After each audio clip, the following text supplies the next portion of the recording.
ഇതാ ഭൂമിയിൽ നിന്ന് ഏറ്റവും അധികം ദൂരം സഞ്ചരിച്ച കുറേ മനുഷ്യർ. ബഹിരാകാശ യാത്രികരായ വിക്ടർ ഗ്ലോവറും റേഡ് വൈസ്മാനും ജെറമി ഹാൻസണും ക്രിസ്റ്റീന കുക്കും ചരിത്രം തങ്ങളുടെ കൈപ്പിടിയിലാക്കിയിരിക്കുകയാണ്. ഏകദേശം 5 ലക്ഷം കിലോമീറ്റർ അകലെയാണ് ഇപ്പോൾ അവരുള്ളത്. വലിയൊരു ദൗത്യത്തിൻ്റെ ഭാഗമായി അവരിപ്പോൾ ചന്ദ്രനെ വലം വെച്ച് തിരിച്ചു വരാൻ ഒരുങ്ങുന്ന പശ്ചാത്തലം ഒരുങ്ങുകയാണ്.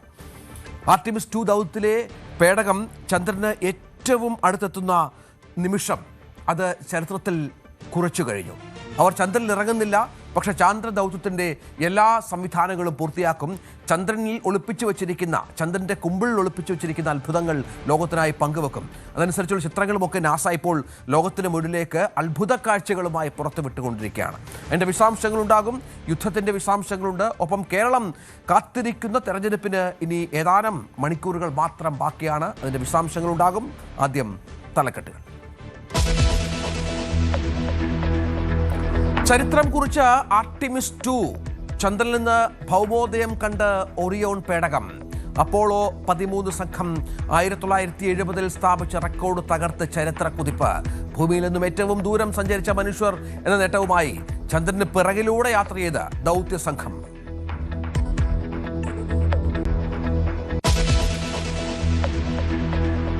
പ്രചാരണ പൂരത്തിന് ഇന്ന് കൊട്ടിക്കലാശം. നിയമസഭാ തെരഞ്ഞെടുപ്പിന്റെ പരസ്യ പ്രചാരണം വൈകിട്ട് അവസാനിക്കും. കലാശക്കൊട്ടാഘോഷമാക്കാൻ മുന്നണികൾ. തെരഞ്ഞെടുപ്പ് മറ്റന്നാൾ.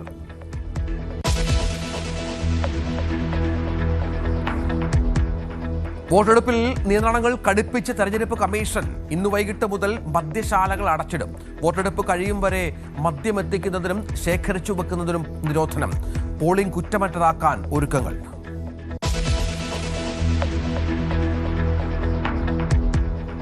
ശബരിമല യുവതീ പ്രവേശന വിഷയം ഇന്ന് സുപ്രീം കോടതിയിൽ. പുനഃപരിശോധനാ ഹർജികൾ പരിഗണിക്കും.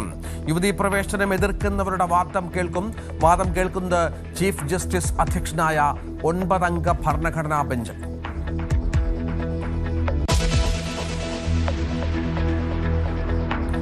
ലൈംഗിക അതിക്രമ കേസിൽ സംവിധായകൻ രഞ്ജിത്തിന്റെ ജാമ്യാപേക്ഷ ഇന്ന് കോടതിയിൽ. പരിഗണിക്കുന്നത് എറണാകുളം ജുഡീഷ്യൽ മജിസ്ട്രേറ്റ് കോടതി.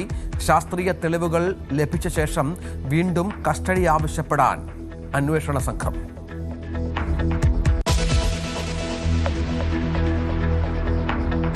ഹോർമുസ് തുറക്കാനുള്ള സമയപരിധി ഇന്ന് അവസാനിക്കാനിരിക്കെ ഇറാന് അവസാന മുന്നറിയിപ്പുമായി ട്രംപ്. ഒറ്റ രാത്രി കൊണ്ട് ഇല്ലാതാക്കുമെന്ന് ഭീഷണി. സമയപരിധി നീട്ടില്ലെന്നും ട്രംപ്. ഭീഷണി ചിരിച്ചു തള്ളി ഇറാൻ.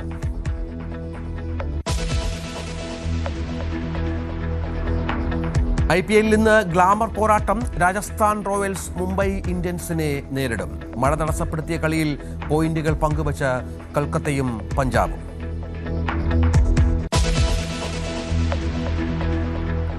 നമുക്ക് വാർത്തകളുടെ വിശദാംശങ്ങളിലേക്ക് കടക്കണം. കുട്ടിക്കലാശം ആഘോഷമാക്കാൻ മുന്നണികൾ. റെനർജി പ്രസൻസ് K-വോട്ട് നിങ്ങൾക്കായി സമർപ്പിക്കുന്നത് Renergy Systems India Private Limited, the most trusted solar energy brand. തെരഞ്ഞെടുപ്പിന്റെ കൊട്ടിക്കലാശം ഇന്നാണ്. വളരെ കുറഞ്ഞ ഒരു തെരഞ്ഞെടുപ്പ് പ്രചരണ കാലയളവ് മാത്രമാണ് ഇത്തവണ സ്ഥാനാർത്ഥികൾക്കും മുന്നണികൾക്കും കിട്ടിയത്. ഒരു തരത്തിൽ ആശ്വാസമാണ്. കാരണം കടുത്ത ചൂടിനെ മറികടന്നായിരുന്നു ഇത്രയും നാൾ സ്ഥാനാർത്ഥികൾ ഫീൽഡിൽ ഉണ്ടായിരുന്നത്. ഇപ്പോൾ ഇന്ന് അതിന് അവസാനമാവുകയാണ്. മറ്റന്നാൾ കേരളം പോളിംഗ് ബൂത്തിലേക്ക് കടക്കുന്നു. നാളെ നിശബ്ദ പ്രചരണം, അതായത് അവസാനവട്ട വോട്ടുകൾ ഉറപ്പിക്കാനുള്ള ഓട്ടപ്പാച്ചിലായിരിക്കും. സർവ്വശക്തിയും എടുത്ത് വീറോടെ പൊരുതുന്ന മുന്നണികൾ. ആദ്യമായി ഒരു ശരിക്കും അക്ഷരാർത്ഥത്തിൽ ഒരു ത്രികോണ പോരാട്ടം കൂടി സംസ്ഥാനം കാണുന്ന സാഹചര്യം ഇത്തവണ ഉണ്ടായി എന്നത് പ്രധാനമാണ്. 3 ആഴ്ച നീണ്ടുനിന്ന പ്രചരണ കോലാഹലത്തിനാണ് ഇന്ന് തിരിശീല വീഴുക. വികസന കാര്യങ്ങളെക്കാൾ ഒരുപടി മുന്നിൽ നിന്നത് ഡീലുകൾ, ഒപ്പം SDPI ബന്ധം സംബന്ധിച്ചുള്ള ആരോപണങ്ങളും പ്രത്യാരോപണങ്ങളും മറ്റുമായിരുന്നു. 10 വർഷത്തിന് ശേഷം ഭരണം പിടിക്കുമെന്ന് UDFും ഭരണ തുടർച്ച ഉറപ്പെന്ന് LDFും ഉറപ്പിക്കുകയാണ്. ഭരണം നിർണ്ണയിക്കുന്ന നിർണായക ശക്തികളായി, ഒരു കറുത്ത കുതിരകളായി മാറുമെന്ന് NDAയും അവകാശപ്പെടുന്നുണ്ട്. സജിത്ത്, ഡാൻ കുര്യൻ, ശ്രീജിത്ത്, അനുമോദ്, ശരണ്യ സ്നേഹജൻ, ബൈജു, അനീഷ് കുമാർ, വിനേഷ് തുടങ്ങി ഞങ്ങളുടെ പ്രതിനിധികൾ കേരളത്തിൻ്റെ എല്ലാ മേഖലകളിൽ നിന്നും ഏറ്റവും പുതിയ വിവരങ്ങളുമായി ചേരുകയാണ്. ടി സൈത്ത് ആദ്യമുണ്ട്. സൈത്തുള്ളത് ഞാൻ മനസ്സിലാക്കുന്നത് 2 ദിവസമായിട്ട് മലബാർ മേഖലയിലാണ്. കോഴിക്കോട്, കണ്ണൂർ തുടങ്ങിയ വലിയ പോരാട്ടം, വീറുറ്റ പോരാട്ടം നടക്കുന്ന മേഖലകൾ.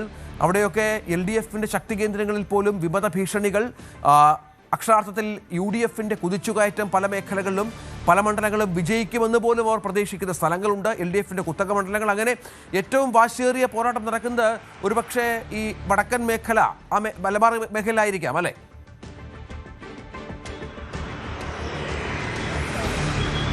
രഞ്ജിത്ത്, തീർച്ചയായിട്ടും അതുതന്നെയാണ് നമ്മൾ പ്രതീക്ഷിക്കുന്നത്. ഇന്ന് ഈ പരസ്യപ്രചരണത്തിന്റെ അവസാന ദിവസമാണ്. ഇന്ന് രാവിലെ മുതൽ തന്നെ അത്തരം നീക്കങ്ങൾ എല്ലാവരും പ്രകടമായിട്ടുണ്ട്. കാരണം രാവിലെ പ്രഭാതത്തിന്റെ ഒരു സമയം പോലും മിസ് ചെയ്യാതെ എല്ലാവരും കളത്തിലേക്ക് ഇറങ്ങുകയാണ്. സ്ഥാനാർത്ഥികളെല്ലാം മണ്ഡലങ്ങളിൽ രാവിലെ പ്രഭാത നടത്തവുമായി കളം നിറയുന്നവരുണ്ട്, പതിവ് ക്യാമ്പയിൻ പരിപാടികളുമായി കളം നിറയുന്നവരുണ്ട്. ഇങ്ങനെ സജീവമായ നീക്കങ്ങളും സ്ഥാനാർത്ഥികൾ എല്ലാവരും സജീവമായിക്കൊണ്ടിരിക്കുകയാണ്. രഞ്ജിത്ത് സൂചിപ്പിച്ചതുപോലെ മലബാർ ഇത്തവണ വളരെ നിർണായകമാണ്. പ്രത്യേകിച്ച് കണ്ണൂർ ജില്ലയിൽ CPMന്റെ ശക്തി കേന്ദ്രങ്ങളിൽ വിമത നീക്കങ്ങൾ പലത് നടന്നിട്ടുണ്ട്. പക്ഷേ അതൊന്നും തിരിച്ചടി ഉണ്ടാവില്ല എന്ന പ്രതീക്ഷയിൽ തന്നെയാണ് CPMന്റെ മുന്നോട്ടുപോക്ക്.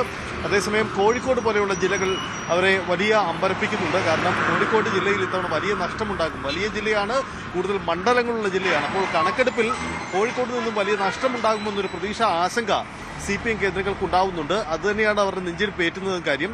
ഇതിനകം പുറത്തു വരുന്ന പല സർവേകളും പ്രവചിക്കുന്നത് ഇഞ്ചോടിഞ്ച് പോരാട്ട ചിത്രമാണ്. അങ്ങനെയെങ്കിൽ നേരിയ മാർജിനുള്ള വിജയങ്ങളും നീക്കങ്ങളുമെല്ലാം, അതായത് ഈ തെരഞ്ഞെടുപ്പിന്റെ ലാസ്റ്റ് മിനിറ്റുകളെ പോലും, പോളിംഗിലെത്തുന്നതിന് ലാസ്റ്റ് മിനിറ്റുള്ള ഘടകങ്ങൾ പോലും പോളിംഗിനെ വലിയ രീതിയിൽ സ്വാധീനിക്കാം. ആ ഏറ്റക്കുറച്ചിലുകൾ സംസ്ഥാന ഭരണം പിടിക്കുന്നതിൽ നിർണായകമായേക്കാം എന്നതാണ്. എന്തായാലും മൂന്ന് നേതൃത്വങ്ങളും തങ്ങൾ അമ്പയെ അടിപറ്റില്ല എന്ന് ഇടതുമുന്നണി പറയുന്നു. അതേസമയം തിരിച്ചുവരും, വലിയ ഭൂരിപക്ഷത്തിൽ തിരിച്ചുവരുമെന്ന് UDF പറയുന്നു. ഇതിലേത് വിജയിക്കും, ഏത് ശരിയാകുമെന്ന വലിയ ചോദ്യമുണ്ട്. NDAയുടെ അവകാശവാദം രഞ്ജിത്ത് സൂചിപ്പിച്ചതുപോലെ ഇത്തവണ ഞങ്ങളൊരു കീ ഫാക്ടർ ആവും എന്നുള്ളതാണ്. എത്ര കണ്ട് കീ ഫാക്ടർ ആകാൻ അവർക്ക് കഴിയും? വിജയിക്കുന്ന സീറ്റുകൾക്കപ്പുറം വോട്ടിംഗ് ശതമാനം, ആരുടെയൊക്കെ ജയപരാജയങ്ങളെ നിശ്ചയിക്കും. ഇങ്ങനെ വലിയ ചോദ്യങ്ങളാണ് മുന്നിലുള്ളത്. ഇന്ന് പരസ്യപ്രചരണത്തിന്റെ സമാപനം. ഉച്ചയ്ക്ക് ശേഷം അതിന്റെ ഉച്ചസ്ഥായിയുള്ള വലിയ ആവേശ കാഴ്ചകളിലേക്ക് പോകും. സംസ്ഥാനത്ത് പല കേന്ദ്രങ്ങളിലായി നിന്നുകൊണ്ട് പ്രവർത്തകർ തങ്ങളുടെ സ്ഥാനാർത്ഥിക്ക് വേണ്ടി ഈ കൊട്ടിക്കലാശം നടത്തുന്ന ഒരു കാഴ്ചയായിരിക്കും ഇന്ന് ഉണ്ടാവാൻ പോകുന്നത്. അത്തരം നീക്കങ്ങളാണ് ഉണ്ടാവുന്നത്. എന്തായാലും രാവിലെ തന്നെ ഞാനിവിടെ നിൽക്കുന്നത് കണ്ണൂരിലെ പുതിയ തെരുവ് എന്ന സ്ഥലത്താണ്. ഇവിടെ KV സുമേഷ്, അഴീക്കോട്ടെ ഇടതുമുന്നണി സ്ഥാനാർത്ഥി, ഉടൻ തന്നെ എത്തിച്ചേരും. അദ്ദേഹത്തിന്റെ പ്രതികരണമടക്കം നമുക്ക് ഉടൻ തന്നെ ലഭ്യമാക്കാമെന്ന് കരുതുന്നു. എന്തായാലും സ്ഥാനാർത്ഥികൾ അതിരാവിലെ തന്നെ കളം നിറഞ്ഞു കഴിഞ്ഞു. രഞ്ജിത്ത്, അതാണ് സാഹചര്യം. ഇപ്പോൾ സജിത്തുള്ളത് പുതിയ തെരുവ് കണ്ണൂരിൽ. നമുക്കറിയാം തളിപ്പറമ്പിലും പയ്യന്നൂരിലുമൊക്കെ അവിടെ CPMന് വലിയ വിമത ശബ്ദം ഉയർന്ന ഒരു സാഹചര്യം കൂടിയുണ്ട്. CPM പ്രതീക്ഷിക്കാത്ത തരത്തിലുള്ള തിരിച്ചടികൾ അവരുടെ കോട്ടകളിൽ സംഭവിക്കുന്ന പശ്ചാത്തലമുണ്ട്. പക്ഷേ അതൊക്കെ എതിർപക്ഷത്തെ വിജയത്തിലേക്ക് എത്തിക്കുമോ എന്നുള്ളത് കാത്തിരുന്ന് കാണണം. വലിയ ഭൂരിപക്ഷം ജയിച്ച പല മണ്ഡലങ്ങളിലും ഭൂരിപക്ഷം കുറഞ്ഞാൽ പോലും അതിന് മറുപടി പറയാൻ പാർട്ടിക്ക് ബാധ്യതയുണ്ട്. കാരണം പാർട്ടിയോട് ചേർന്ന് നിന്ന പലരുമാണ്, പാർട്ടിയുടെ കരുത്തായിരുന്ന പലരുമാണ് വിമതരായി മത്സരിക്കുന്നത്. TK ഗോവിന്ദനും അടക്കമുള്ള പ്രധാനപ്പെട്ട ആളുകൾ അവിടെ മത്സരിക്കുന്ന പശ്ചാത്തലം ഉണ്ട് എന്നുള്ളതാണ്. CPMന്റെ സംസ്ഥാന സെക്രട്ടറിയുടെ ഭാര്യയ്ക്കെതിരെ മത്സരിക്കുന്ന ഗോവിന്ദനൊക്കെ അവിടെ ഉയർത്തുന്ന വലിയ വെല്ലുവിളിയാണ് എന്നുള്ള കാര്യങ്ങളുണ്ട്. പയ്യന്നൂരിൽ കുഞ്ഞികൃഷ്ണനാകട്ടെ എല്ലാ ദിവസവും FB പോസ്റ്റുകളുമായി ആരോപണങ്ങൾ ഉന്നയിക്കുന്ന പശ്ചാത്തലമുണ്ട്. ഫണ്ട് തട്ടിപ്പ് വിവാദം, പാർട്ടി കമ്മിറ്റി ഓഫീസുകളടക്കം അതിൽ തട്ടിപ്പ് അടക്കമുള്ള കാര്യങ്ങൾ ഉന്നയിക്കുന്ന പശ്ചാത്തലമുണ്ട്. അതൊക്കെ പാർട്ടി വൃത്തങ്ങളിൽ വലിയ സജീവ ചർച്ചയാണ്. ഡാൻ കുര്യൻ ഉണ്ട്, സൈത്ത് അവിടെ തുടരുന്നുണ്ട്. സൈത്തിലേക്ക് വരാം. ഡാൻ കുര്യൻ, തെക്കൻ കേരളത്തിലെ ഏറ്റവും പുതിയ വിവരങ്ങളുമായി ചേരുകയാണ്. ഡാന്, അക്ഷരാർത്ഥത്തിൽ ത്രികോണ പോരാട്ടം നടക്കുന്ന നിരവധി മണ്ഡലങ്ങൾ തെക്കൻ കേരളത്തിലുണ്ട്, സംശയമില്ല. അതാണ് ഇത്തവണത്തെ തെരഞ്ഞെടുപ്പിന്റെ വലിയ പ്രത്യേകതയും. BJP പ്രതീക്ഷയർപ്പിക്കുന്ന കുറഞ്ഞത് 4 മണ്ഡലങ്ങളെങ്കിലും ഈ മേഖലയിലുണ്ട് എന്ന് വേണം കരുതാൻ. വിജയത്തിലേക്ക് എത്തിക്കുക എന്നുള്ളത് അവരുടെ ബാധ്യതയാണ്. വോട്ടെണ്ണം കൂട്ടുക മാത്രമല്ല ലക്ഷ്യമെന്നും വിജയമാണ് ലക്ഷ്യമെന്നും അവർ ആദ്യം മുതൽ പറയുന്ന പശ്ചാത്തലമുണ്ട്. ഒപ്പമാണ് LDFന് തങ്ങളുടെ കോട്ടകൾ കാക്കുക. പ്രത്യേകിച്ചും തിരുവനന്തപുരം ജില്ലയിലും മറ്റും അവരുടെ സിറ്റിംഗ് MLAമാരുള്ള നിരവധി മണ്ഡലങ്ങളിൽ കോട്ടകൾ കാക്കുക എന്നുള്ളത് അഭിമാന പോരാട്ടമായി UDFും കരുതുന്ന മണ്ഡലങ്ങൾ. എത്രത്തോളം ആവേശമുണ്ട് ഈ അവസാന ദിവസം?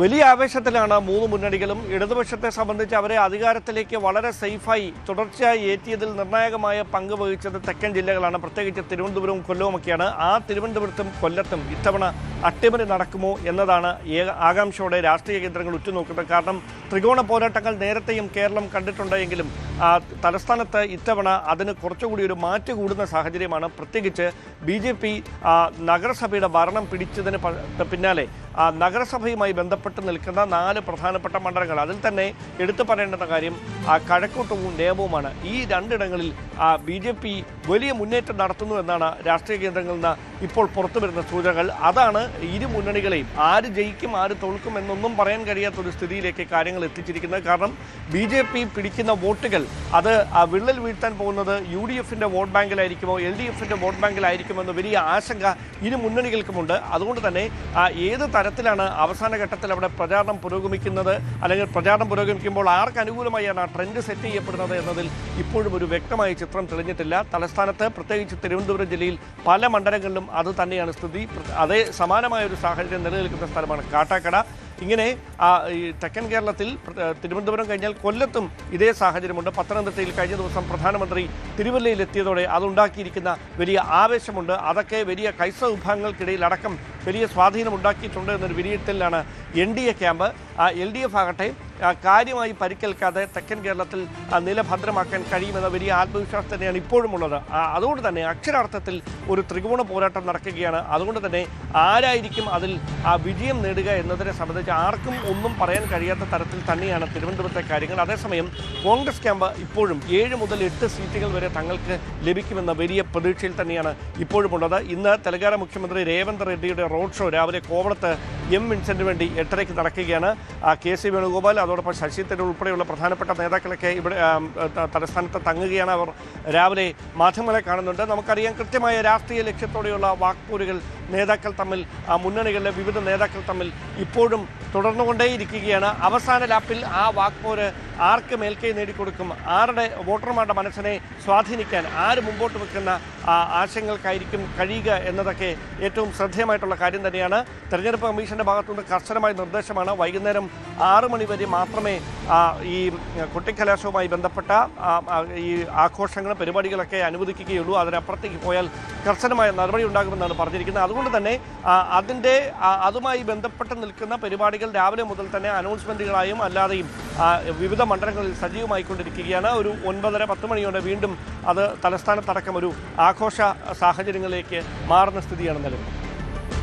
തെക്കൻ ജില്ലകളിൽ കനത്ത പോരാട്ടം നടക്കുന്ന ഡസനോളം മണ്ഡലങ്ങളുണ്ട് എന്ന് വേണം കരുതാൻ. ത്രികോണ പോരാട്ടം എന്ന് വിശേഷിപ്പിക്കാവുന്ന വിധത്തിലുള്ള മണ്ഡലങ്ങൾ അവിടെയുണ്ട്. അവിടെയൊക്കെ എന്താവും റിസൾട്ട് എന്നുള്ളത് ഈ 140-ലേക്ക് 141-ലേക്ക് മുന്നണികളെ എത്തിക്കുന്നതിൽ പ്രധാനമാകും. കാരണം BJP അടക്കം പ്രതീക്ഷിക്കുന്നത് ഒരു നെക്ക് ടു നെക്ക് ഫൈറ്റ് വന്നാൽ ഇരുമുന്നണികൾക്കും ഏതാണ്ട് തുല്യ സീറ്റെണ്ണമൊക്കെ വന്നാൽ തങ്ങൾ വാങ്ങുന്ന സീറ്റുകൾ തങ്ങൾക്ക് ലഭിക്കാൻ തങ്ങൾ കരുതുന്ന സീറ്റുകൾ നിർണായകമാകുമെന്നും അങ്ങനെ സംസ്ഥാന രാഷ്ട്രീയത്തിൽ വളരെ പ്രധാനപ്പെട്ട സ്ഥാനത്തിലേക്ക് എത്താമെന്നുമാണ് പ്രതീക്ഷിക്കുന്നത്.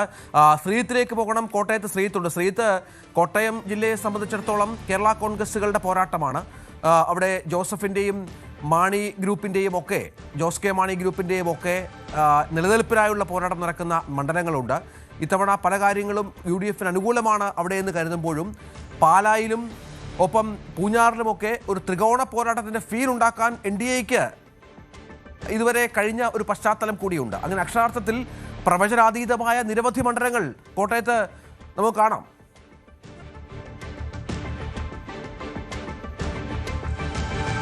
രഞ്ജിത്ത്, അങ്ങനെ തന്നെയാണ്. കോട്ടയം മാത്രമല്ല, മധ്യ കേരളത്തിൻ്റെ ഒരു സാഹചര്യം പല ജില്ലകളിലും കോട്ടയം പത്തനംതിട്ടയൊക്കെ എടുത്താലും അതുതന്നെയാണ് സാഹചര്യം എന്നുള്ളതാണ് എടുത്ത് കാണാൻ സാധിക്കുന്നത്. പരമ്പരാഗതമായി നമ്മൾ കോട്ടയത്തെക്കുറിച്ച് അല്ലെങ്കിൽ മധ്യ കേരളത്തെക്കുറിച്ചുള്ള വാർത്തകൾ റിപ്പോർട്ട് ചെയ്യുന്നത് കേരള കോൺഗ്രസുകൾ തമ്മിലുള്ള ഏറ്റുമുട്ടൽ എന്ന നിലയിലാണ്.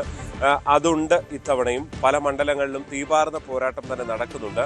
അതിനും അപ്പുറത്തേക്ക് ഈ NDAയുടെ സാന്നിധ്യമാണ് പല മണ്ഡലങ്ങളിലും ശ്രദ്ധാകേന്ദ്രമായി മാറുന്നത്. ഇപ്പോൾ പാലയുടെ കാര്യം തന്നെ, കേരള കോൺഗ്രസിൻ്റെ തട്ടകമായ പാലയുടെ കാര്യം എടുത്താൽ തന്നെ അവിടെ ഏറ്റവും കൂടുതൽ ചർച്ച ചെയ്യപ്പെട്ടത് ഷോൺ ജോർജിൻ്റെ സാന്നിധ്യമാണ്. ഷോൺ ജോർജ് ആരുടെ വോട്ടാണ് പിടിക്കുക, ഈ ഷോൺ ജോർജ് പിടിക്കുന്ന വോട്ട് കൊണ്ട് തന്നെ ഞങ്ങൾ ജയിക്കും എന്ന് കരുതുന്നവരാണ് പല മുന്നണികളും.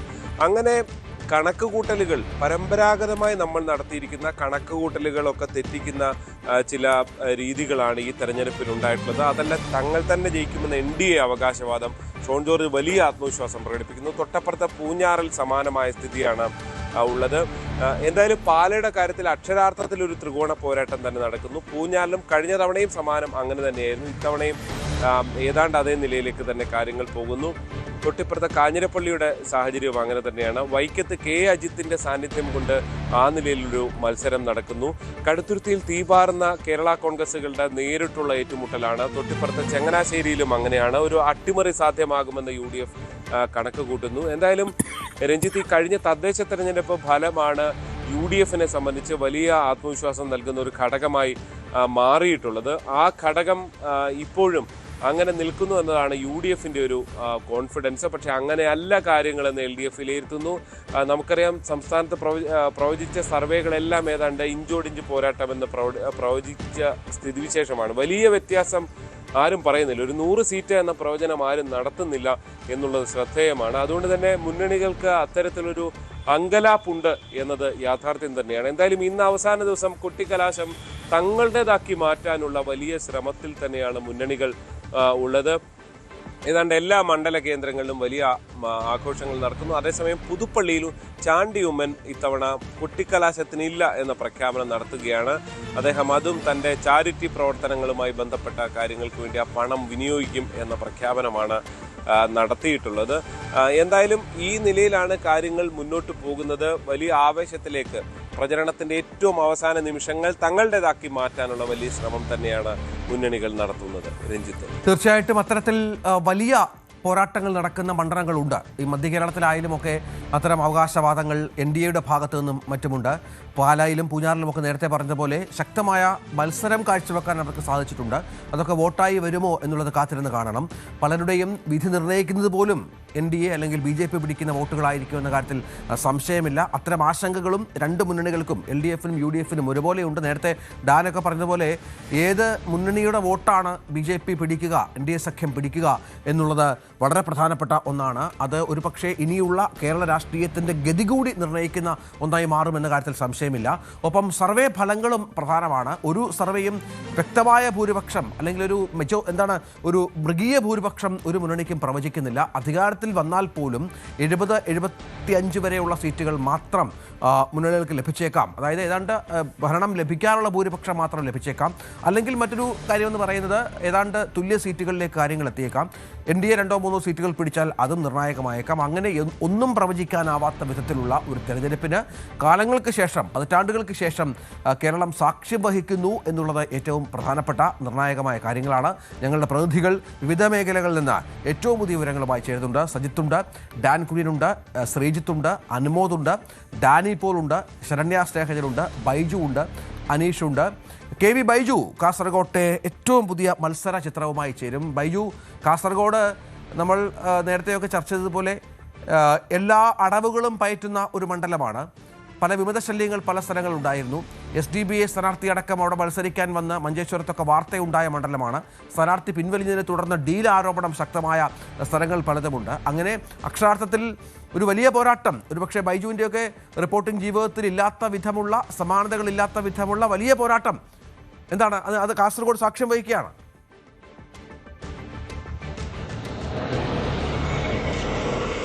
തീർച്ചയായും അങ്ങനെ തന്നെ പറയേണ്ടി വരും രഞ്ജിത്തെ. പ്രധാനമായും മഞ്ചേശ്വരവും കാസർഗോഡും BJPക്ക് ഏറ്റവും കൂടുതൽ ശക്തിയുള്ള 2 മണ്ഡലങ്ങളാണ്. അതിൽ എടുത്തു പറയേണ്ടത് മഞ്ചേശ്വരം തന്നെയാണ്. K സുരേന്ദ്രന്റെ വീണ്ടും വരവോടുകൂടി മഞ്ചേശ്വരം മണ്ഡലം വലിയ തോതിൽ ദേശീയ തലത്തിൽ തന്നെ ശ്രദ്ധ ആകർഷിച്ചിരിക്കുന്നു. ഇത്തവണ മഞ്ചേശ്വരം മണ്ഡലത്തിലെ അക്കൗണ്ട് BJP തുറക്കുമോ എന്നതാണ് ഏറ്റവും പ്രധാനമായി ഉയർന്നു വരുന്ന ചോദ്യം. അതിൽ മഞ്ചേശ്വരത്തെ കാര്യത്തിലേക്ക് വന്നാൽ SDPI തന്നെയാണ് വലിയ തോതിൽ വാർത്തയിൽ ഇടം പിടിച്ചിരുന്നത്. സംസ്ഥാന തലത്തിൽ ഒരു പക്ഷേ ഡീൽ ആരോപണങ്ങളൊക്കെ ഉയർന്നു വന്നതും ഈ മഞ്ചേശ്വരം മണ്ഡലത്തിൽ തന്നെയായിരിക്കാം. പ്രത്യാരോപണങ്ങൾ നിരവധി ഉണ്ടായിരുന്നു, വലിയ തോതിൽ ചർച്ചയായി. ഏതായാലും 10,000-ഓളം വോട്ടുകൾ ഈ SDPIയുടെ വോട്ടുകളുണ്ട്. അത് മഞ്ചേശ്വരം മണ്ഡലത്തെ സംബന്ധിച്ചോളം നിർണായകമാണ്. ഇപ്പോഴും പൂർണ്ണമായും അവരുടെ മനസ്സ് തുറന്നിട്ടില്ല. ആർക്ക് വോട്ട് ചെയ്യും എന്നത് സംബന്ധിച്ച് പ്രധാനമായും അവർ പറയുന്നത് മുസ്ലിം ലീഗ് സ്ഥാനാർത്ഥിയെ പരാജയപ്പെടുത്തും. അതേ നിലപാടിൽ തന്നെ SDPIയുടെ വലിയൊരു വിഭാഗം ആളുകൾ അവിടെ ആ നിലപാടിൽ തന്നെ ഉറച്ചു നിൽക്കുന്നു എന്നതാണ് മണ്ഡലത്തിലെ മത്സരം ശ്രദ്ധേയമാക്കുന്നത്. ഏതായാലും AKM അഷ്റഫ് വലിയ വിജയപ്രതീക്ഷയിലാണ്. കഴിഞ്ഞ തവണത്തേക്കാളും, അതായത് 745 കഴിഞ്ഞ തവണ ഭൂരിപക്ഷമെങ്കിൽ ഇത്തവണ അങ്ങനെയല്ല, വലിയ ഭൂരിപക്ഷത്തോടെ വിജയിക്കുമെന്ന ഒരു ആത്മവിശ്വാസം അദ്ദേഹം പ്രകടിപ്പിക്കുന്നു. പക്ഷെ അപ്പോഴും BJP ക്യാമ്പ് വലിയ ആത്മവിശ്വാസത്തിലാണ്. ഇത്തവണ മഞ്ചേശ്വരത്തെ അക്കൗണ്ട് തുറക്കാൻ പറ്റും പറ്റുമെന്ന് തന്നെയാണ് BJP കരുതുന്നത്. ഏതായാലും കൊട്ടിക്കലാശം ഗംഭീരമാക്കാനുള്ള ഒരു തയ്യാറെടുപ്പിലാണ് BJP ഉള്ളത്. അതോടൊപ്പം AK അഷ്റഫിന്റെ UDF-ഉം വലിയ തോതിലുള്ള മഞ്ചേശ്വരത്ത് കൊട്ടിക്കലാശം ഉണ്ടാകും. കാസർഗോഡ് നഗരത്തിലാണ് മറ്റൊരു പ്രധാനപ്പെട്ട കൊട്ടിക്കലാശം നടക്കുന്നത്. ജില്ലയിൽ 3 മുന്നണികളുടെയും അടുത്തടുത്തായി ഈ കൊട്ടിക്കലാശം നടക്കുന്നു എന്നൊരു പ്രത്യേകത കാസർഗോഡ് നഗരത്തിലുണ്ട്. അവിടെയും ശക്തമായ മത്സരം നടക്കുന്നു. BJP ഇഞ്ചോടിഞ്ച് മത്സരമൊക്കെ പറയേണ്ടി വരും. കാരണം സ്ഥാനാർത്ഥിയുമായി ബന്ധപ്പെട്ട് UDF-നകത്ത് തുടക്കത്തിലുണ്ടായ ആശയക്കുഴപ്പവും എതിർപ്പുമൊക്കെ ഉണ്ട്. അതിപ്പോഴും അതേപോലെ നിലനിൽക്കുന്നുണ്ട്. അതോടൊപ്പം LDF ഇത്തവണ ശക്തമായ സാന്നിധ്യമായി കാസർഗോഡ് എത്തിയിട്ടുണ്ട്. അത് LDF സ്വതന്ത്ര സ്ഥാനാർത്ഥി ഷാനാസ് പാതൂറിലൂടെയാണ്. അങ്ങനെ ത്രികോണ മത്സരം ഈ 2 മണ്ഡലങ്ങളിലും ഇത്തവണ ത്രികോണ മത്സരമാണ്. മഞ്ചേശ്വരത്തും കാസർഗോഡും ത്രികോണ മത്സരം നടക്കുമ്പോൾ ആര് വിജയിക്കും എന്ന് പറയാൻ പ്രവചനാതീതം എന്ന് പറയേണ്ടി വരും. മറ്റൊരു പ്രധാനപ്പെട്ട മത്സരം നടക്കുന്നു ഉദുമയാണ്. ഉദുമ LDF-ന്റെ അഭിമാന പോരാട്ടം നടക്കുന്നതാണ്. CH കുഞ്ഞമ്മു ഒരു വട്ടം കൂടി മത്സരം കളത്തിലിറങ്ങുന്ന ഒരു മണ്ഡലമാണ്. അവിടെ ഇത്തവണ ലക്ഷ്യ ക്യാമ്പിലൂടെ UDF-ന് പിടിച്ചെടുക്കാൻ കഴിയുമെന്നൊരു ആത്മവിശ്വാസം അവർ പ്രകടിപ്പിച്ചിരുന്നു. അതുകൊണ്ട് തന്നെ അവിടെ ശക്തമായ മത്സരം നടക്കുന്നത്. കാഞ്ഞങ്ങാടും തൃക്കരിപ്പൂറും മത്സരം പ്രധാനമായും UDF-ഉം LDF-ഉം തമ്മിലാണ്. BJPക്ക് അത്ര സ്വാധീനമില്ലാത്ത മണ്ഡലമാണെങ്കിലും BJP ഏത് മുന്നണി വിജയിക്കണം അല്ലെങ്കിൽ പരാജയപ്പെടണം എന്നത് സംബന്ധിച്ച് നിർണായക ശക്തിയായി BJP ഈ 2 മണ്ഡലങ്ങളിൽ മാറും. എന്തായാലും മഞ്ചേശ്വരം തന്നെയാണ് ഏവരുടെയും ശ്രദ്ധാകേന്ദ്രം. ഇന്ന് പൊട്ടിക്കലാശം അത് ഗംഭീരമാക്കാനുള്ള ഒരു ഒരുക്കത്തിലാണ് ഓരോ മുന്നണികളും ഉള്ളത്. രഞ്ജിത്ത്, കാസർഗോഡും വലിയ പോരാട്ടമുണ്ട്. വലിയ പോരാട്ടം നടക്കുന്ന മണ്ഡലങ്ങൾ കാസർഗോഡുണ്ട്. K. സുരേന്ദ്രന്റെ സാന്നിധ്യം കാസർഗോട്ടെ പോരാട്ടത്തെ ശ്രദ്ധേയമാക്കുന്നു. അതടക്കമാണ് KV ബൈജു വിവരങ്ങൾ പങ്കുവച്ചത്. അങ്ങനെ ആ മേഖലയിലേക്ക് പോയാലും അങ്ങനെ ആർക്കും ഉറപ്പുള്ള മണ്ഡലങ്ങൾ എന്ന് പറയാവുന്നവയൊക്കെ വളരെ കുറവാണ്. പക്ഷേ CPM-ന്റെ ചില കോട്ടകളുണ്ട്. അവരെല്ലാ കാലത്തും ജയിക്കുന്ന സ്ഥലങ്ങളുണ്ട്. അവിടെ പോരാട്ടം കാഴ്ചവെക്കാൻ സന്ദീപ് വാര്യരെ പോലെയുള്ള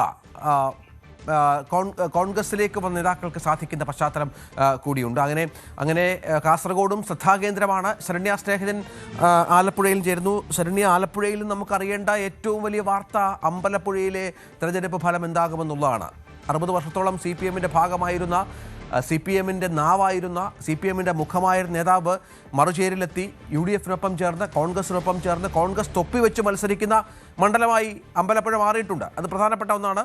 അതുകൂടാതെ മറ്റ് പല മണ്ഡലങ്ങളിലും കനത്ത വെല്ലുവിളി, ഒരുപക്ഷേ CPM-ന്റെ കോട്ടയാണ്, ഇടത് കോട്ടയാണ് എന്നൊക്കെ പറയുമ്പോഴും പല മണ്ഡലങ്ങളിലും കനത്ത വെല്ലുവിളി ഇടതുമുന്നണി നേരിടുന്ന സ്ഥലങ്ങൾ കൂടിയുണ്ട്.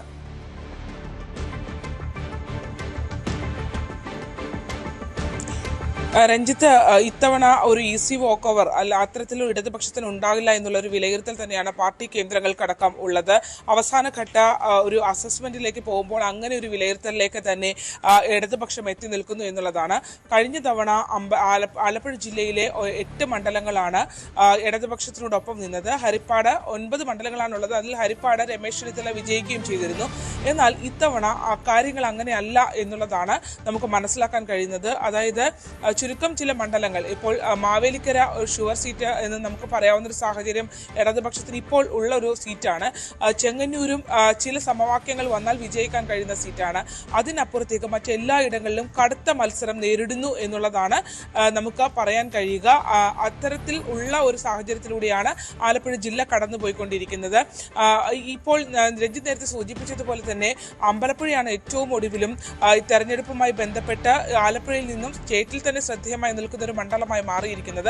അത് മുതിർന്ന CPM നേതാവ് G. സുധാകരൻ സ്വന്തം പാളയം വിട്ട് മറ്റൊരിടത്തേക്ക് പോയി എന്നുള്ളതാണ്. പ്രത്യേകിച്ച് UDF-ഉമായി ചേർന്ന് മത്സരത്തെ അഭിമുഖീകരിക്കുന്നു എന്നുള്ളത് തന്നെയാണ് അമ്പലപ്പുഴയുടെ ഏറ്റവും വലിയ പ്രത്യേകത. കഴിഞ്ഞ ദിവസങ്ങളിൽ സുധാകരൻ നടത്തിയ ചില പരാമർശങ്ങളൊക്കെ തന്നെ വിവാദങ്ങളായിട്ടുണ്ട്. കാരണം അദ്ദേഹം ചൂണ്ടിക്കാട്ടിയ ചില കാര്യങ്ങളുണ്ട്. അമ്പലപ്പുഴയെ സംബന്ധിച്ചിടത്തോളം ഏത് വിധേനയും ജയിക്കുക എന്നുള്ളൊരു നിലപാടിലേക്ക് CPM മാറിയിരിക്കുന്നു എന്നുള്ളതാണ് സുധാകരൻ വ്യക്തമാക്കുന്നത്. മാത്രമല്ല ജാതി ചിഹ്നങ്ങൾ അത് അടയാളമാക്കി പല ക്യാമ്പയിനുകളിലേക്കും ആളുകൾ പോകുന്നു എന്നുള്ള രീതിയിൽ അത്തരത്തിൽ ധ്രുവീകരണം ഉണ്ടാക്കി വോട്ട് പിടിക്കാനുള്ള ശ്രമം നടത്തുന്നു എന്നുള്ളതിൽ അദ്ദേഹം വിമർശനം നടത്തി.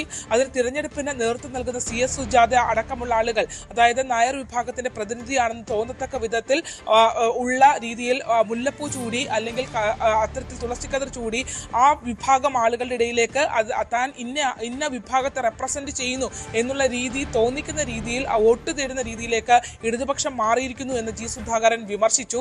അത് ഇപ്പോൾ മറ്റൊരു തലത്തിൽ ഒരു വിവാദങ്ങളിലേക്ക് എത്തുന്നു എന്നുള്ളതാണ്. അത്തരത്തിൽ ഏത് വിധേനയും വോട്ട് പിടിക്കാനുള്ള നീക്കം അമ്പലപ്പുഴ കേന്ദ്രീകരിച്ച് നടക്കുന്നുണ്ട് എന്നുള്ളതാണ്.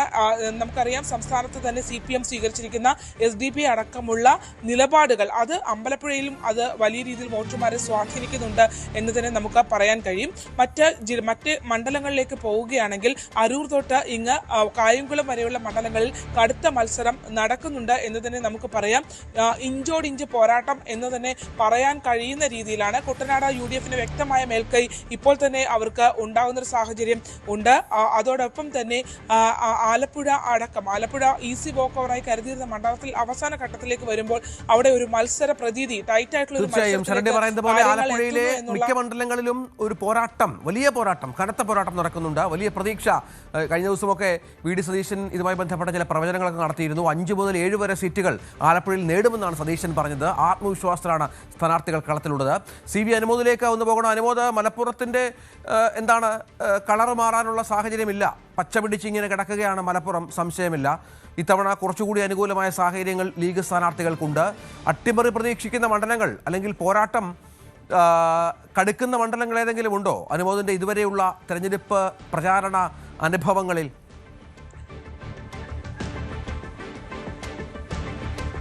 Good morning Ranjith. മലപ്പുറം ജില്ലയിൽ UDFന് ഒരു മൃഗീയ ആധിപത്യമുണ്ട് എന്നുള്ളത് വസ്തുത തന്നെയാണ്. പക്ഷേ 6 മണ്ഡലങ്ങളിൽ ശക്തമായ മത്സരം നടക്കുന്നുണ്ട്.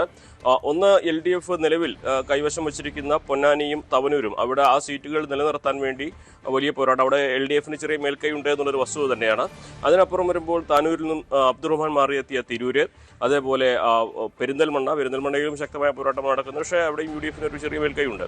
മങ്കട, അതേപോലെ വേങ്ങര, ഇങ്ങനെ ഈ മണ്ഡലങ്ങളിലൊക്കെ ഒരു വലിയ മത്സരം തന്നെ നടക്കുന്നുണ്ട്. അതിൽ വേങ്ങരയിൽ ഇതൊക്കെ എടുത്തു പറയേണ്ടതാണ്. PK കുഞ്ഞാലിക്കുട്ടി മലപ്പുറത്തേക്ക് മാറി. ലീഗിനുടെ 30,000 ഭൂരിപക്ഷമുണ്ട്. പക്ഷേ അവിടെ കഴിഞ്ഞ തവണ സ്വതന്ത്രമായി മത്സരിച്ച സബാഹ് കുണ്ടുപുഴയ്ക്കൽ ഇത്തവണ ഇടതുപക്ഷ സ്വതന്ത്രമായി മത്സരിക്കുന്നുണ്ട്. അദ്ദേഹം അവിടെ വലിയ പ്രചാരണമാണ് അഴിച്ചു വിടുന്നത്. താഴെത്തട്ടിലൊക്കെ വലിയ ഇളക്കമുണ്ടാക്കുന്നു, വലിയ ഓളമുണ്ടാക്കുന്നു. താൻ 101% വേങ്ങരക്കാരനാണ് എന്ന മുദ്രാവാക്യം മുന്നിൽ വെച്ചാണ് അദ്ദേഹം ഈ ഒരു തെരഞ്ഞെടുപ്പ് പ്രചരണത്തിൽ തന്നെ നയിക്കുന്നത്. അങ്ങനെ അവിടെ കഴിഞ്ഞ 5 വർഷവും സജീവമായിട്ട് രാഷ്ട്രീയ മേഖലയിൽ ഉണ്ടായതുകൊണ്ട് തന്നെ താഴെത്തട്ടിലും വലിയ ബന്ധങ്ങൾ അദ്ദേഹത്തിന് ഉണ്ടാക്കാൻ സാധിച്ചിട്ടുണ്ട്. മറുവശത്ത് UDF ആകട്ടെ വേങ്ങര അവരൊരു ഉറച്ച കോട്ടയാണ്. അതിൽ ഒന്നും ചെയ്യാനാകില്ല. KM ഷാജി മികച്ച നേതാവായിരുന്നു. കുഞ്ഞാലിക്കുട്ടിക്ക് പിന്മുറക്കാരനായ KM ഷാജി സഭയിലെത്തുമെന്നൊരു ആത്മവിശ്വാസമാണ് അവർ പങ്കുവയ്ക്കുന്നത്. മങ്കടയിലും വലിയ മത്സരം നടക്കുന്നുണ്ട്. മങ്കടയിൽ മഞ്ഞളാംകുടി അലിക്കെതിരെ ലീഗിൽ നിന്ന് തന്നെ വിമതനായി എത്തിയ കുന്നത്ത് മുഹമ്മദാണ് മത്സരിക്കുന്നത്. സ്വാഭാവികമായിട്ട് 2 പേർക്കും അടിയൊഴുക്കുകളാണ് മങ്കടയിൽ പ്രധാനമായിട്ടും ഉയരുന്ന ആശങ്ക. മഞ്ഞളാംകുഴിക്ക് അനുകൂലമായിട്ട് എല്ലാ കാലത്തും LDFൽ നിന്ന് അടിയൊഴുക്കുണ്ടാകാറുണ്ട്. ഇത്തവണ തിരിച്ച് ലീഗിൽ നിന്ന് കുന്നത്ത് മുഹമ്മദിന് അനുകൂലമായിട്ട് അങ്ങനെ ഒരു അടിയൊഴുക്കുണ്ടാകുമോ എന്ന ആശങ്കയാണ് മഞ്ഞളാംകുടിയിൽ ഈ ക്യാമ്പിനുള്ളത്. പെരിന്തൽമണ്ണയിൽ നജീബ് കാന്തപുരം മികച്ച MLA ആണെന്ന തരത്തിലുള്ള പ്രചാരണം ശക്തമാണ്. സ്വാഭാവികമായിട്ടും അദ്ദേഹത്തിന് വലിയൊരു ഭൂരിപക്ഷം ഇവിടെ പ്രതീക്ഷിക്കുന്നുണ്ട്. പക്ഷേ നാട്ടുകാരൻ തന്നെയായ VP മുഹമ്മദ് ഹനീഫയും മികച്ചൊരു പോരാട്ടമാണ് ഇവിടെ നടത്തുന്നത്. തിരൂരിലേക്ക് വരികയാണെങ്കിൽ തിരൂരിൽ V അബ്ദുറഹ്മാൻ എത്തിയതോടെ മണ്ഡലം ശ്രദ്ധാകേന്ദ്രമാവുകയാണ്. വികസന മുരടിപ്പ് മുന്നിൽ വെച്ച് സ്വന്തം നാട്ടിൽ അദ്ദേഹം മത്സരിക്കുന്നു എന്നാണ് അദ്ദേഹത്തിൻ്റെ പ്രധാനപ്പെട്ട ടാഗ് ലൈൻ തന്നെ. അവിടെ UDFിൻ്റെ സ്ഥാനാർത്ഥിയായിട്ട് കുറുക്കോളി മൊയ്തീൻ നിൽക്കുമ്പോൾ സ്വാഭാവിക 2 ശൈലിയിലുള്ള നേതാക്കൾ തമ്മിലുള്ള പോരാട്ടമാണ് തിരൂരിൽ നടക്കുന്നത്. UDFിൻ്റെ ക്യാമ്പിൽ അവിടെ നിന്നും വോട്ട് ഭിന്നിപ്പിക്കാൻ അതാണ് അബ്ദുറഹ്മാൻ്റെ ശൈലി. എല്ലാ തവണയും അബ്ദുറഹ്മാൻ്റെ ഇലക്ഷൻ സ്ട്രാറ്റജി ടാക്ടിക്സൊക്കെ ഒരിക്കലും മറ്റുള്ളവർക്ക് പിടികിട്ടണമെന്നില്ല. അങ്ങനെയാണ് അദ്ദേഹം ഓരോ തവണയും വിജയിക്കുന്നത്. അതേ ശൈലി തന്നെയാണ് അദ്ദേഹം ഇപ്പോഴും പിന്തുടരുന്നത്. നാടിളക്കിയുള്ള വലിയ പ്രചരണം, വലിയ ഘോഷങ്ങൾ, യുവാക്കളെയും അതേപോലെ പുതുതലമുറ ആൾക്കാരെയും കയ്യിലെടുക്കാനുള്ള എല്ലാ പ്രചരണ സംവിധാനങ്ങളും. ഒപ്പം UDFിൻ്റെ ക്യാമ്പിൽ നിന്ന് തന്നെ അദ്ദേഹത്തിന് അനുകൂലമായിട്ടൊരു വിഭാഗത്തെ മാറ്റാനുള്ള, വോട്ടിൽ അനുകൂലമായി മാറ്റാനുള്ള ശ്രമം അതൊക്കെ നടക്കുന്നുണ്ട്. പക്ഷേ മറുവശത്ത് കുറുക്കോളി മൊയ്തീൻ്റെ ഇമേജാണ്, പ്രതിച്ഛായയാണ് അവിടെ UDF മുന്നിൽ വയ്ക്കുന്നത്. ക്ലീൻ ഇമേജ്, സാത്വികനായിട്ടുള്ള ഒരു മനുഷ്യൻ എന്ന തരത്തിലാണ് UDFിൻ്റെ പ്രചരണം. തവനൂരും പൊന്നാനിയും നമ്മൾ കഴിഞ്ഞ ദിവസം തന്നെ പറഞ്ഞതാണ്. അവിടെ 2 ഇടതുപക്ഷത്തിന് മേൽക്കൈ ഉണ്ട് എന്നുള്ള സത്യമാണ്. പക്ഷേ പൊന്നാനിയിൽ സ്ഥാനാർത്ഥി നിർണ്ണയത്തെ ചൊല്ലി ചില അതൃപ്തികൾ ഉണ്ടായിട്ടുണ്ട്. താഴെത്തട്ടിൽ ഇത് പുകഞ്ഞുകൊണ്ടിരിക്കുന്നുണ്ട്.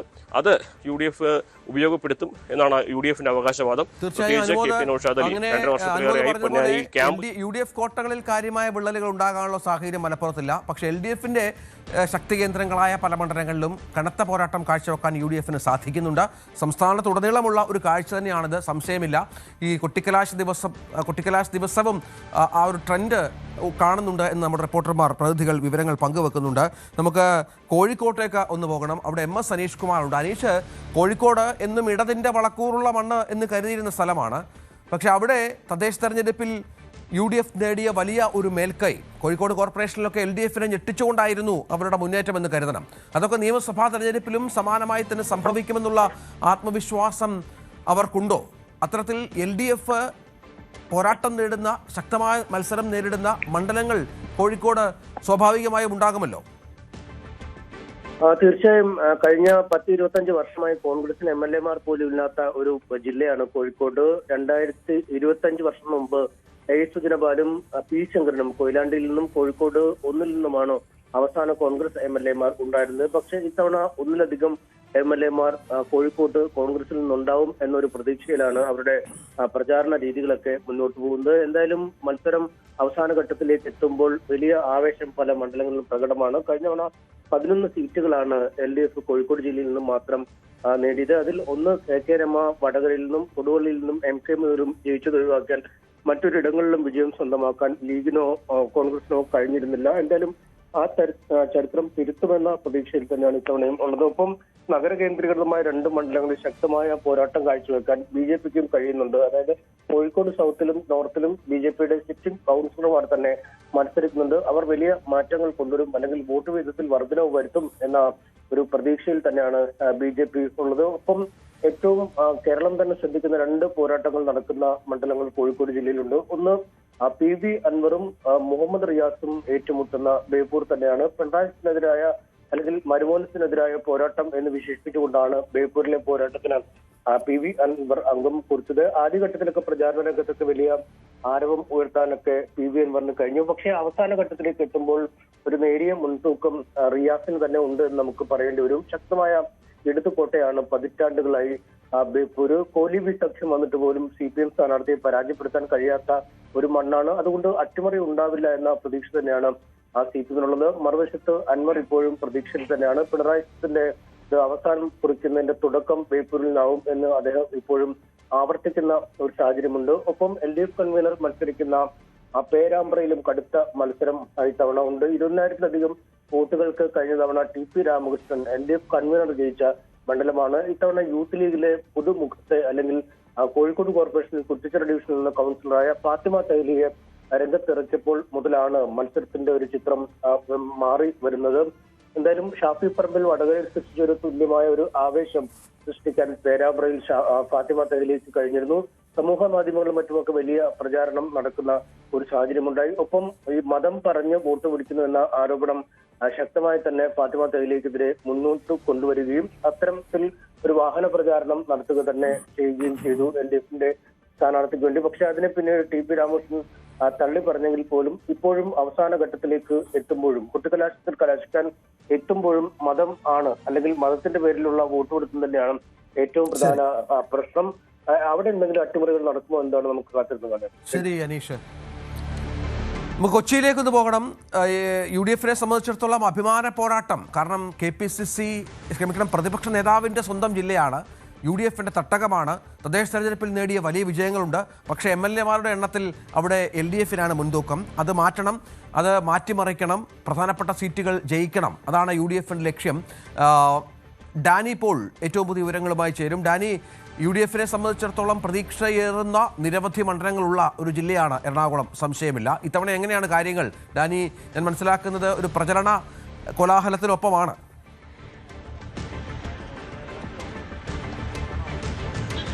രഞ്ജിത്ത്, UDF ഏറ്റവും കൂടുതൽ പ്രതീക്ഷ വെച്ച് പുലർത്തുന്ന മധ്യ കേരളത്തിൽ തന്നെയാണ്. അതിൽ എറണാകുളം ജില്ലയെ സംബന്ധിച്ചിടത്തോളമാണ് ഏറ്റവും കൂടുതൽ പ്രതീക്ഷയുള്ളത്, കൂടുതൽ സീറ്റുകൾ നേടിയിട്ടുള്ളത്. പക്ഷേ ഇക്കുറി ഇഞ്ചോടിഞ്ച പോരാട്ടമാണ് നടക്കുന്നത്, വാശിയേറിയ പോരാട്ടമാണ്. സമവാക്യങ്ങളിൽ മാറ്റമുണ്ടാകുമെന്ന് തന്നെയാണ് പ്രതീക്ഷിക്കുന്നത്. നമ്മളുള്ളത് തൃക്കാക്കരയിലെ ഇടത് സ്ഥാനാർത്ഥി പുഷ്പദാസിന്റെ പ്രചരണ പരിപാടികൾക്കൊപ്പമാണ്. അവസാന ലാപ്പ് നടന്നുകൊണ്ട് തുടങ്ങിയിരിക്കുകയാണ്. ചേച്ചി, എന്തൊക്കെയുണ്ട് പ്രതീക്ഷകൾ?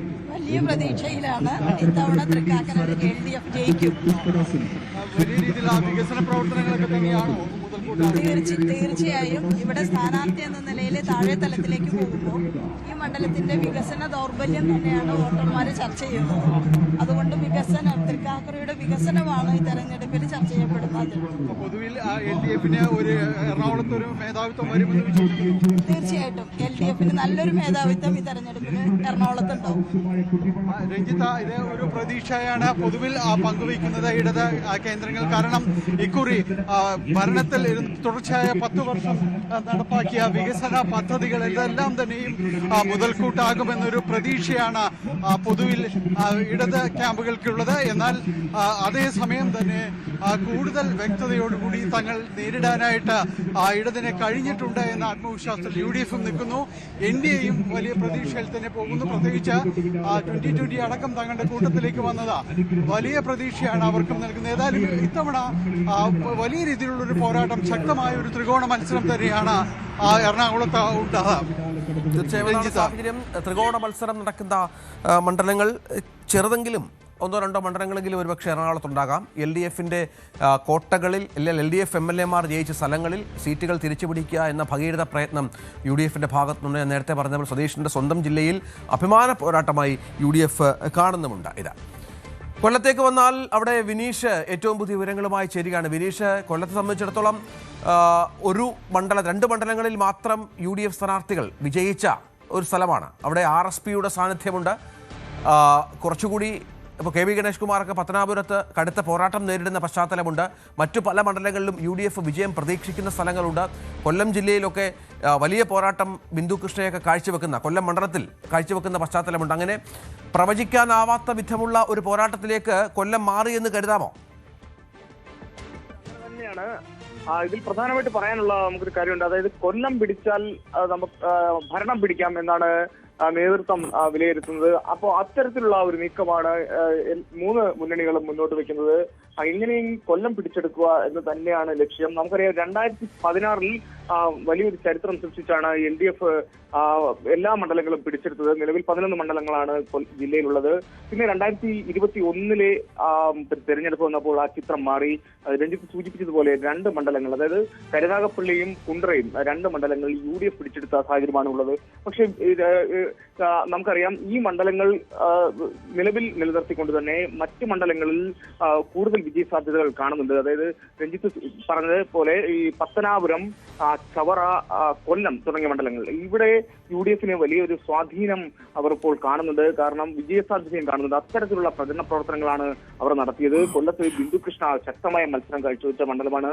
അതുപോലെ തന്നെ ചവറ RSPയുടെ മണ്ഡലമാണ്. ഇടതിനോടും വലതിനോടും നിന്ന ഒരു മണ്ഡലമാണ്. RSP UDFിനോട് ചേർന്നപ്പോൾ തന്നെ ഷിബു ബേബി ജോണിനോടൊപ്പം നിന്ന മണ്ഡലമാണ്. അതുപോലെ തന്നെ അതിന് മുന്നേ ഇടതുപക്ഷത്തോട് നിന്ന സമയത്ത് തന്നെ ഷിബു ബേബി ജോണിനോട് നിന്ന മണ്ഡലം കൂടിയാണ്. അതുപോലെ തന്നെ ഈ പത്തനാപുരം സൂചിപ്പിച്ച പത്തനാപുരത്തേക്ക് വന്നു കഴിഞ്ഞാൽ അതിശക്തമായ പ്രചരണ പ്രവർത്തനങ്ങളാണ് അവിടെ നടന്നത്. കാരണം ഷാഫി പറമ്പിൽ വന്ന് പ്രചരണ പ്രവർത്തനങ്ങൾക്ക് നേതൃത്വം നൽകിയതോടുകൂടി യുവാക്കളുടെ വലിയ ഒരു തരംഗം സൃഷ്ടിക്കാൻ സാധിച്ചിട്ടുണ്ടായിരുന്നു. ജ്യോതികുമാർ ചാമക്കാരയ്ക്ക് അതിന് ബദിലെന്നോണമാണ് കഴിഞ്ഞ ദിവസം റാപ്പർ വേടനെ ഇറക്കി KB ഗണേഷ് കുമാർ വലിയ പ്രചരണ പ്രവർത്തനങ്ങൾ നടത്തിയത്. ഇതെല്ലാം തന്നെ വോട്ടാക്കി മാറ്റാൻ സാധിക്കും. വലിയ ആത്മവിശ്വാസത്തിലേക്കാണ് നീങ്ങുന്നത്. അതുപോലെ തന്നെ ത്രികോണ മത്സരം, ശക്തമായ ത്രികോണ മത്സരം നടക്കുന്ന കൊട്ടാരക്കരയിലേക്ക് വന്നു കഴിഞ്ഞാൽ ധനമന്ത്രിയുടെ മണ്ഡലമാണ്. ആയിഷ പോറ്റി മുൻ MLA, LDFന്റെ മുൻ MLA ആയിഷ പോറ്റിയാണ് ഇപ്പോൾ UDF കാൻഡിഡേറ്റായി മത്സരിക്കുന്നത്. അതുപോലെ തന്നെ ഈ UDFിൽ നിന്നും കഴിഞ്ഞ ടൈമിൽ ബാലഗോപാലിനെതിരെ മത്സരിച്ച R രശ്മിയാണ് NDA സ്ഥാനാർത്ഥിയായി മത്സരിക്കുന്നത്. ശക്തമായ മത്സരം നടക്കുന്ന ഒരു മണ്ഡലമാണ് കൊട്ടാരക്കര. ആർക്കൊപ്പം നിൽക്കും എന്നുള്ളതാണ്. ഇടതിന്റെ കോട്ടയാണ് കൊട്ടാരക്കര. ഐഷ പോറ്റിയോടൊപ്പം കൊട്ടാരക്കര നിൽക്കുമോ? വ്യക്തിപരമായ വോട്ടുകൾ ഐഷ പോറ്റിക്ക് നേടിയെടുക്കാൻ സാധിക്കുകയാണെങ്കിൽ ഐഷ പോറ്റിക്ക് ഒരു മുന്നേറ്റം ഉണ്ടാവും. അതല്ല, ഇടതിന്റെ കോട്ട അതുപോലെ തന്നെ നിലനിർത്താൻ KN ബാലഗോപാലിന് സാധിക്കുകയാണെങ്കിൽ ബാലഗോപാൽ തന്നെയാകും കൊട്ടാരക്കരയിൽ വിജയം നേടുക. പിന്നെ വ്യക്തിപരമായ ജാതീയമായ ചില വോട്ടുകളുണ്ട്. ഇത് എത്രത്തോളം NDA സ്ഥാനാർത്ഥിയായ R രശ്മിക്ക് പിടിച്ചെടുക്കാൻ സാധിക്കും എന്നുള്ളതാണ്. അങ്ങനെയുണ്ടെങ്കിൽ വലിയൊരു ചരിത്ര വിജയം തന്നെയായി മാറും. പിന്നെ നമുക്കറിയാം NDAയുടെ ദേശീയ നേതാക്കളടക്കം പ്രചരണ പ്രവർത്തനങ്ങൾക്ക് ജില്ലയിൽ വന്നിരുന്നു. ഇതെല്ലാം തന്നെ NDAക്ക് വലിയൊരു മുന്നേറ്റം, വലിയൊരു പ്രതീക്ഷ അവർ വെച്ചു പുലർത്തുന്നുണ്ട്. ശരി, വിനീഷാണ് വിവരങ്ങൾ പങ്കുവച്ചത്. ഏതായാലും കൊല്ലത്തും കടുത്ത പോരാട്ടം നടക്കുന്ന ഒരുപിടി മണ്ഡലങ്ങളുണ്ട് എന്ന കാര്യത്തിൽ സംശയമില്ല. വോട്ടെടുപ്പ് അവസാനിക്കുന്നതിന് മുന്നോടിയായുള്ള 48 മണിക്കൂർ കർശന നിയന്ത്രണങ്ങൾ ഉണ്ടാകുമെന്ന് മുഖ്യ തെരഞ്ഞെടുപ്പ് ഓഫീസർ അറിയിച്ചിട്ടുണ്ട്. വോട്ടർമാർ ഭയരഹിതമായി സമ്മതിദാനാവകാശം വിനിയോഗിക്കാനുള്ള സാഹചര്യം ഉറപ്പാക്കുകയാണ് ലക്ഷ്യം. വോട്ടെടുപ്പ് അവസാനിക്കുന്നതിന് 48 മണിക്കൂർ മുൻപ് പൊതുയോഗങ്ങൾ, ജാഥകൾ, ഘോഷയാത്രകൾ, സംഗീത പരിപാടികൾ, നാടകങ്ങൾ അല്ലെങ്കിൽ വോട്ടർമാരെ ആകർഷിക്കുന്ന തരത്തിലുള്ള മറ്റ് വിനോദ പരിപാടികൾ എന്നിവയ്ക്കും നിരോധനമുണ്ട്. മണ്ഡലത്തിലെ വോട്ടർമാരല്ലാത്ത രാഷ്ട്രീയ പ്രവർത്തകരും പാർട്ടി ഭാരവാഹികളും പ്രചാരണ സമയം അവസാനിച്ചാൽ ഉടൻ മണ്ഡലം വിട്ടുപോകേണ്ടതാണ് എന്നും മുഖ്യ തെരഞ്ഞെടുപ്പ് ഓഫീസർ വ്യക്തമാക്കി. വോട്ടെടുപ്പിന് 3 നാൾ മാത്രം ശേഷിക്കെ കേരളത്തിൽ ഇഞ്ചോടിഞ്ചു പോരാട്ടമെന്ന് വോട്ട് വൈബ് അഭിപ്രായ സർവേ. UDF നേടിയ മുൻകൈയാണ് സർവേ പ്രവചിക്കുന്നത്. ആരാകണം അടുത്ത മുഖ്യമന്ത്രി എന്ന ചോദ്യത്തിന് 31% പേർ പിണറായി വിജയനെയും 29.5% പേർ VD സതീശനെയും അനുകൂലിച്ചു. LDFന് നേരിയ മേൽക്കൈ പ്രവചിക്കുന്നതായിരുന്നു വോട്ട് വൈബിന്റെ ആദ്യ സർവേ. രണ്ടാമത്തെ ഘട്ടത്തിൽ UDFന് മേൽക്കൈ ഉണ്ടാകും എന്നായിരുന്നു അഭിപ്രായം. 6-ാം തീയതി ഉച്ചവരെയുള്ളതാണ് മൂന്നാമത്തെ അഭിപ്രായ സർവേ. ഇഞ്ചോടിഞ്ച് പോരാട്ടത്തിൽ UDF 64 മുതൽ 74 വരെ സീറ്റുകൾ നേടുമെന്നാണ് സർവേയിലെ വിലയിരുത്തൽ. LDF വലിയ അന്തരമില്ലാതെ 63 മുതൽ 74 വരെ സീറ്റുകൾ നേടാം. NDAക്ക് 1 മുതൽ 5 വരെ സീറ്റുകൾ കിട്ടാം. സർക്കാരിന്റെ കഴിഞ്ഞ 5 വർഷത്തെ പ്രകടനത്തെ എങ്ങനെ വിലയിരുത്തുന്നു എന്ന ചോദ്യത്തിന് വളരെ മികച്ചത് എന്ന് 32.9% പേർ മറുപടി നൽകി. മികച്ചതെന്ന് 7.4%, ശരാശരിയെന്ന് 9.9% പേരും മറുപടി നൽകി. മോശമാണെന്ന് 21.8%, വളരെ മോശമാണെന്ന് 21.5% പറഞ്ഞു. 6.4% പേർ അഭിപ്രായം പറഞ്ഞിട്ടില്ല. ആരാകണം അടുത്ത മുഖ്യമന്ത്രി എന്ന ചോദ്യത്തിന് പിണറായി വിജയനെ അനുകൂലിച്ചത് 31.3% പേരാണ്. VD സതീശനെ 29.5% പേർ നിർദ്ദേശിച്ചു. രാജീവ് ചന്ദ്രശേഖരനെ പിന്തുണച്ചത് 13.5%. വിലക്കയറ്റമാണ് ഈ തെരഞ്ഞെടുപ്പിൽ പ്രധാന ചർച്ചയാകുന്ന വിഷയമെന്ന് 17% പേർ അഭിപ്രായപ്പെട്ടു. തൊഴിലില്ലായ്മയെ വിഷയമായി 16.2%, അഴിമതി വിഷയമായി 12.9% അഭിപ്രായം രേഖപ്പെടുത്തി. മദ്യവും ലഹരിയും വലിയ വിഷയമാണെന്ന് 11.2%, ക്രമസമാധാനവും സ്ത്രീ സുരക്ഷയും തെരഞ്ഞെടുപ്പിനെ ബാധിക്കുമെന്ന് 9.2% പേരും അഭിപ്രായപ്പെട്ടു. മുൻ തെരഞ്ഞെടുപ്പുകളെ അപേക്ഷിച്ച് കേരളത്തിൽ വർഗീയ ധ്രുവീകരണം കൂടിയെന്ന് സർവേകളിൽ പങ്കാളികളായ 49.3% പേർ പറഞ്ഞു. വർഗീയ ധ്രുവീകരണം കുറഞ്ഞെന്ന് പറഞ്ഞത് 17.8%. മാറ്റമില്ലെന്ന് 14.9% പേരും അഭിപ്രായമില്ലെന്ന് 18% പേരും പറഞ്ഞു. മുഖ്യമന്ത്രി സ്ഥാനത്തേക്ക് ഒന്നിലധികം പേരുള്ളത് കോൺഗ്രസിന്റെ പ്രകടനത്തിന് നേട്ടമാകുമെന്ന് 24.5% പേർ അഭിപ്രായപ്പെട്ടു. 36.2% പേർ തിരിച്ചടിയാകുമെന്ന് പ്രവചിച്ചു. SDPI പിന്തുണ LDF, UDF എന്നിവയുടെ സാധ്യതകളെ ബാധിക്കുമോ, ബാധിക്കുമെങ്കിൽ ഏത് മുന്നണിയെ എന്ന ചോദ്യത്തിന് ഇടതുപക്ഷത്തിന് തിരിച്ചടിയാകുമെന്ന് 40.8% അഭിപ്രായപ്പെട്ടു. UDFനെ ബാധിക്കുമെന്നാണ് 25.5% പേർ പറഞ്ഞത്. SDPI പിന്തുണ തെരഞ്ഞെടുപ്പിനെ ബാധിക്കില്ലെന്ന് 12.4% കണക്കാക്കുന്നു. UDFന് 39.7% വോട്ടും LDFന് 38.7% വോട്ടും ലഭിക്കുമെന്നാണ് അഭിപ്രായ സർവേ ചൂണ്ടിക്കാണിക്കുന്നത്. NDAക്ക് 16.1% വോട്ട് കിട്ടുമെന്നാണ് സർവേയിൽ പങ്കെടുത്തവർ വിലയിരുത്തുന്നത്. News desk, news 18. റെനർജി പ്രസൻസ് കേവോട്ട് നിങ്ങൾക്കായി സമർപ്പിച്ചത് Renergy Systems India Private Limited, the most trusted solar energy brand. ഇടവേള.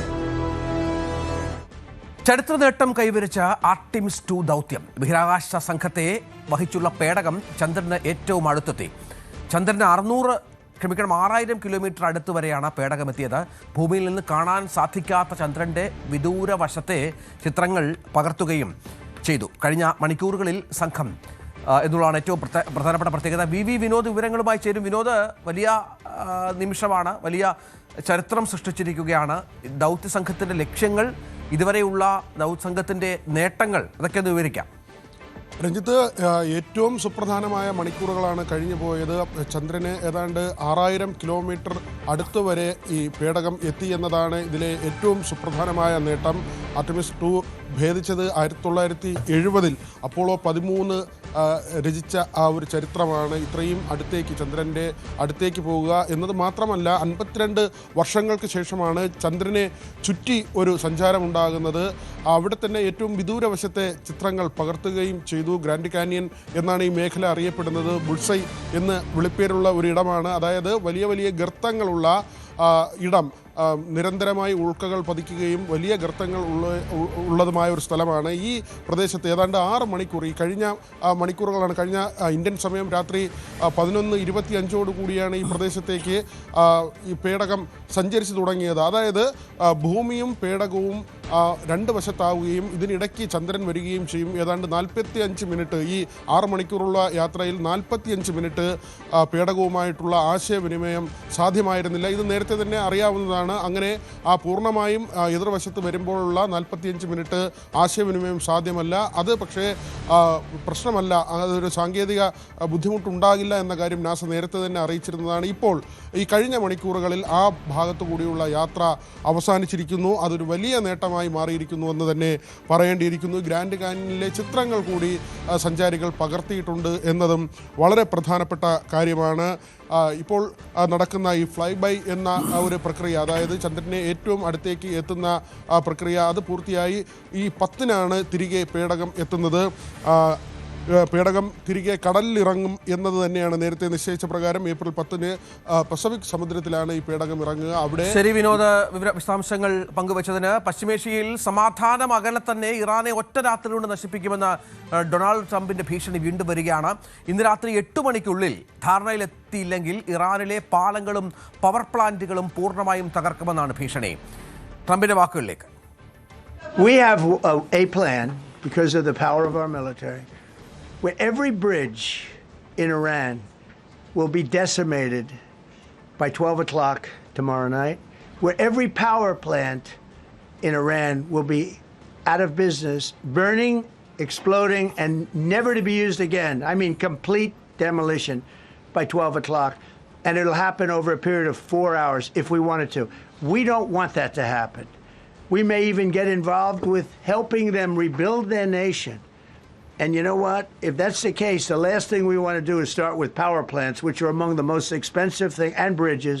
അതേസമയം ട്രംപിൻ്റേത് ഭ്രമം നിറഞ്ഞ വാക്കുകളാണെന്ന് ഇറാൻ സൈന്യം പരിഹസിച്ചു. മേഖലയിൽ US-നുണ്ടായ അപമാനം ട്രംപിന് എന്തു ചെയ്താലും മറയ്ക്കാനാവില്ലെന്നും അവർ പ്രസ്താവന ഇറക്കി. ഹോർമിസ് തുറക്കുന്ന വിഷയത്തിൽ UN-ൽ ഇന്ന് വോട്ടെടുപ്പ് നടക്കുന്നുണ്ട്. അജയ് സുധാ ബിജു ഏറ്റവും പുതിയ വിവരങ്ങളുമായി ചേരുകയാണ്. അജയ്, ഇന്നിപ്പോൾ അമേരിക്കൻ സമയമാണ് അല്ലേ, ഇന്ന് രാത്രി 8 മണി എന്ന് പറയുന്നത്, ബുധൻ രാത്രി 8 മണി എന്ന് പറയുന്നത്.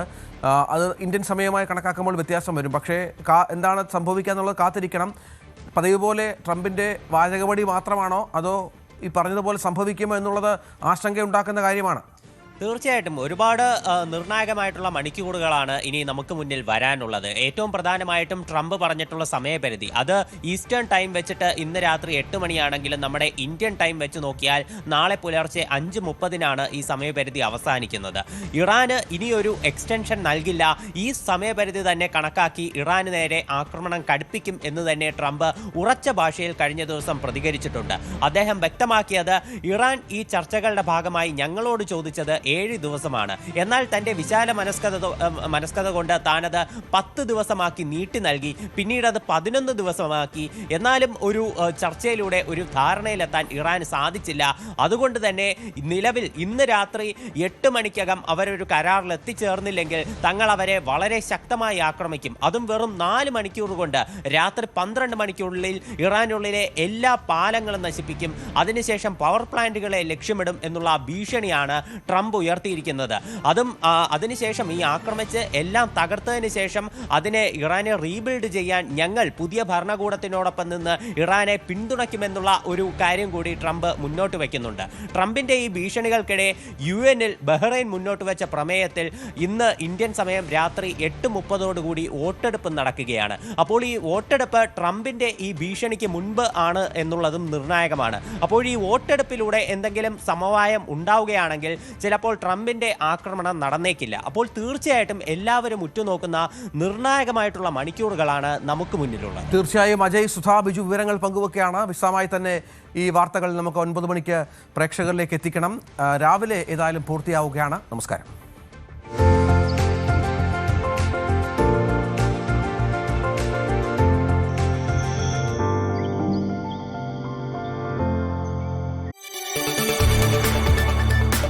കൂടുതൽ വാർത്തകൾക്ക് News 18 Keralam YouTube channel subscribe ചെയ്യുക.